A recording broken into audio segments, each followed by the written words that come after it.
Bonjour à toutes et à tous, aujourd'hui nous allons parler de l'huile essentielle de lavande et plus particulièrement de la lavande vraie. Son nom lui vient du latin lavare qui veut dire laver parce qu'elle était utilisée initialement dans les termes romains. D'ailleurs le mot lavandière vient exactement de la même racine. On entend souvent parler des bienfaits de l'huile de lavande, mais de quelle lavande s'agit-il? Car les lavandes sont nombreuses et pour ne pas arranger les choses, en fait, une même plante au niveau botanique peut porter plusieurs noms différents. Regardons ça d'un peu plus près. La lavande portera donc plusieurs noms vernaculaires, lavande officinale, lavande vraie, lavande fine, et plusieurs noms latins, lavandula officinalis, lavandula vera ou lavandula angustifolia. Mais il s'agit bien de la même plante au niveau botanique. La classification, elle, est un peu plus complexe, parce que normalement, on a le genre lavandula et l'espèce angustifolia, mais finalement, le genre lavandula va, lui, être divisé en 3 sous-genres. Et parmi ces sous-genres, un des sous-genres va s'appeler le genre lavandula. Mais c'est pas tout, parce que finalement, le sous-genre lavandula, il va lui aussi se diviser en 3 sections. Et parmi ces sections, il y a une des sections qui va s'appeler la section lavandula. Et donc finalement notre lavande s'appelle lavandula angustifolia, mais on dira simplement lavandula angustifolia. C'est juste pour montrer un petit peu la complexité. Tout ça pour vous dire que parler d'une huile essentielle de lavande demande certaines précautions, car il existe énormément de variétés. D'ailleurs, il ne faut pas confondre la lavande dont on parle, la lavande vraie, avec le lavandin ou la lavande aspic, qui pour le coup sont deux espèces botaniquement différentes en fait. Et le lavandin, c'est même un hybride entre la lavande aspic et la lavande vraie. La lavande aspic étant une lavande de basse et moyenne altitude, la lavande vraie étant une lavande de moyenne et haute altitude. Le lavandin, on le retrouve en général dans la partie commune où on retrouve les deux lavandes. Elles s'hybrident assez facilement quand elles poussent au même endroit. Comme je le disais dans ma première vidéo, la chimie d'une plante dépend énormément de paramètres extérieurs comme la nature du sol, la température, l'altitude à laquelle elle pousse, la quantité d'eau qu'elle reçoit, etc., etc. Et la lavande n'y échappe pas du tout. Une lavande d'altitude n'a strictement rien à voir avec une lavande de plaine.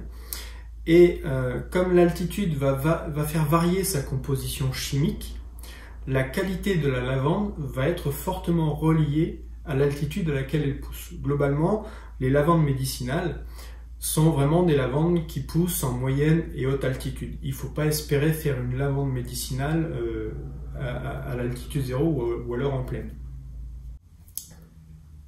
Parlons maintenant de sa composition chimique. Ce qu'on nous dit trop rarement, et c'est bien dommage, c'est qu'une bonne huile essentielle de lavande vraie doit être principalement composée de 2 familles chimiques, la famille des esters et la famille des monoterpénols.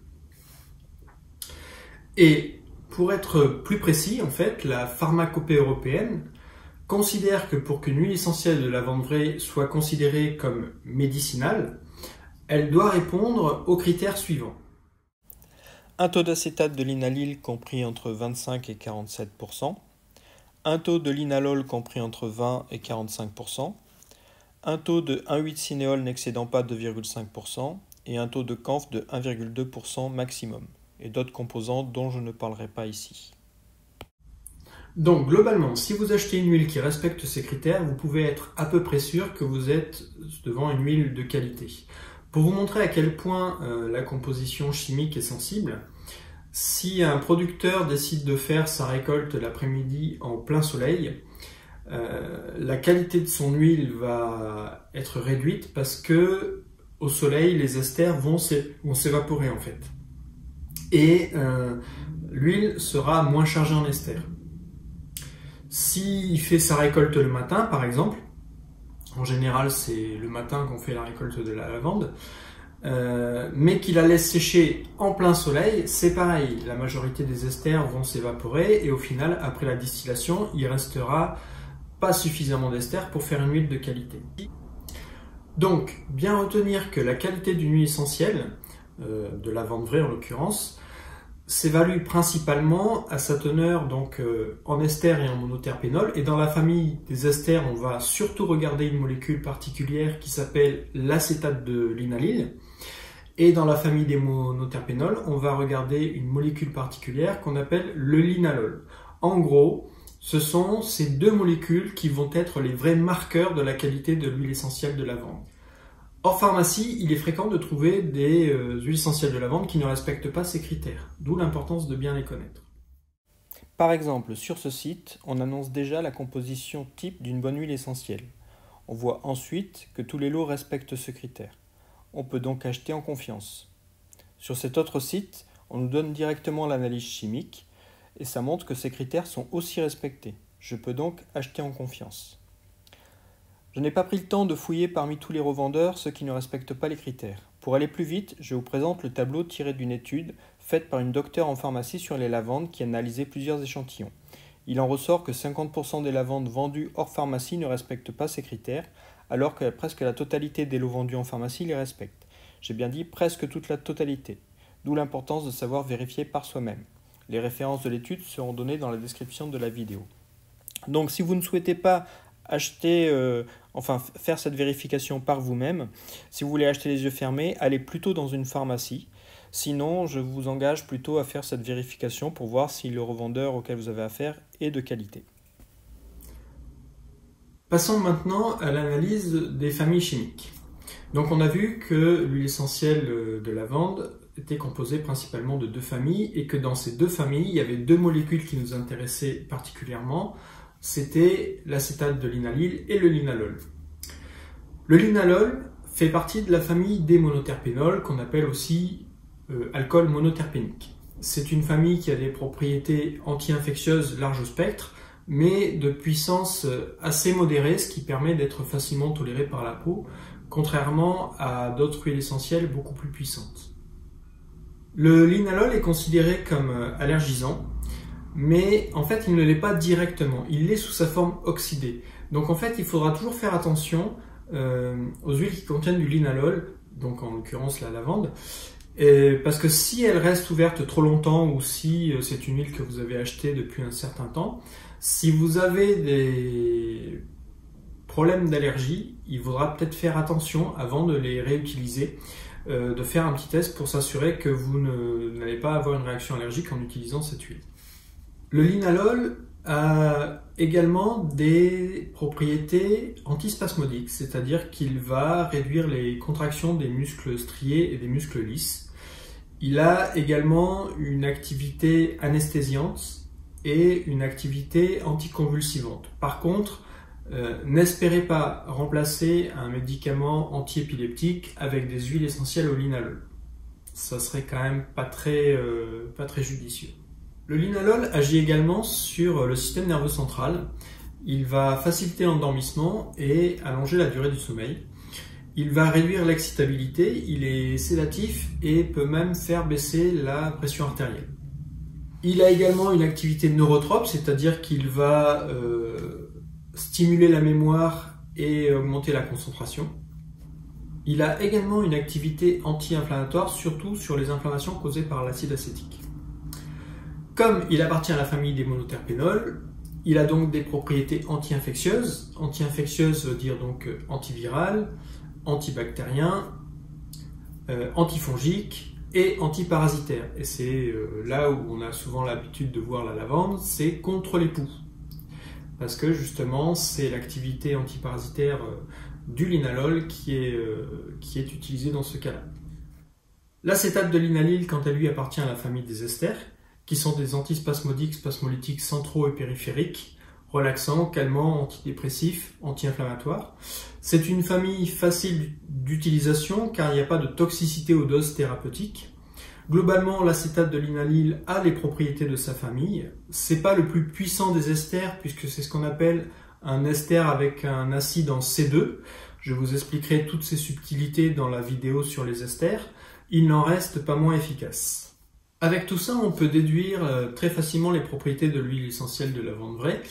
Donc c'est donc une huile puissamment spasmolytique qui réduit les crampes musculaires et les spasmes de toutes sortes, qu'ils soient respiratoires, qu'ils soient digestifs ou qu'ils soient prémenstruels, c'est-à-dire qu'une personne qui souffrirait de douleurs, de règles douloureuses par exemple, pourrait se masser le bas-ventre avec de l'huile essentielle de lavande. Elle est également très relaxante, calmante, donc on la choisira très facilement dans toutes les synergies qui vont travailler sur le sommeil, sur la gestion des angoisses, du stress, ou simplement pour réduire la tension artérielle. Elle est aussi très utile sur les lésions cutanées, que ce soit des plaies, des brûlures, du psoriasis, de l'eczéma ou simplement de l'acné. Le fait qu'elle soit calmante et anesthésiante, en fait, va aider à réduire les démangeaisons. D'ailleurs, pour la petite histoire, c'était un chimiste qui s'étant brûlé la main lors d'une explosion dans son laboratoire, n'avait rien d'autre que de l'huile essentielle de lavande, donc il a mis la main dedans, et c'est parce qu'il a été surpris par la rapidité de guérison que finalement il s'est mis à réétudier les huiles essentielles, mais cette fois-ci sous leurs aspects chimiques pour comprendre un peu leur fonctionnement. C'est également une huile avec une activité anti-infectieuse, donc on pourra très bien la choisir dans des synergies, par exemple contre les maladies d'hiver. Alors c'est vrai que naturellement on a tendance plutôt à penser au Ravinsara, Tea Tree, etc., etc. Mais si on les a pas, on peut très bien utiliser l'huile de lavande puisque le fait qu'elle possède des monoterpénols avec sa propriété anti-infectieuse pourront être utilisés dans ces cas-là. Mais néanmoins, même si on a du Tea Tree et du Ravinsara, ça peut être intéressant de rajouter de l'huile de lavande dans la synergie, pour la simple et bonne raison que l'état de santé est fortement relié à l'état émotionnel et que finalement apporter une huile calmante et apaisante va souvent favoriser la guérison. C'est une huile indispensable que vous pouvez ajouter les yeux fermés dans votre pharmacie. En fait, elle est très polyvalente, elle est d'un emploi facile, sûr, elle peut même être utilisée avec des jeunes enfants. Donc n'hésitez pas, pour moi elle fait vraiment partie des huiles indispensables à avoir dans sa trousse. Je ne peux que vous la conseiller. On retiendra donc qu'elle est donc antispasmodique, cicatrisante, antalgique, calmante, relaxante, hypotensive et anti-infectieuse. Donc vraiment une grande polyvalence et elle mérite vraiment sa place dans notre pharmacie. Concernant cette huile, on va privilégier la voie cutanée ou la voie olfactive, la voie orale ayant très peu d'intérêt avec cette huile. Dernier point, dernièrement une étude a circulé disant qu'il fallait être prudent, il fallait faire attention sur l'utilisation de l'huile essentielle sur les jeunes garçons. Alors bon, je ne vais pas rentrer dans le détail, je vais simplement vous mettre dans le lien de la vidéo en fait deux liens qui vont vous rassurer. Mais globalement, l'étude portait sur trop peu de cas et le lien de causalité n'a pas été clairement établi. Donc, clairement, tant qu'on utilise l'huile de lavande dans les doses thérapeutiques et qu'on ne l'utilise pas tous les jours, il n'y a strictement aucune raison de s'affoler, il n'y a strictement aucun danger. On a suffisamment de recul pour savoir que ça ne pose pas de problème en fait. Si vous n'avez jamais acheté d'huile essentielle, c'est peut-être l'occasion de commencer par celle-là, puisqu'elle est très polyvalente, d'un emploi facile et sûr. Donc n'hésitez pas, mais évidemment en prenant soin de bien la choisir avec les critères qui ont été présentés dans cette vidéo. Donc si la vidéo vous a plu, n'hésitez pas à la commenter, liker, partager, et si ce n'est pas fait, vous abonner à ma chaîne. Quant à moi, je vous dis à très bientôt.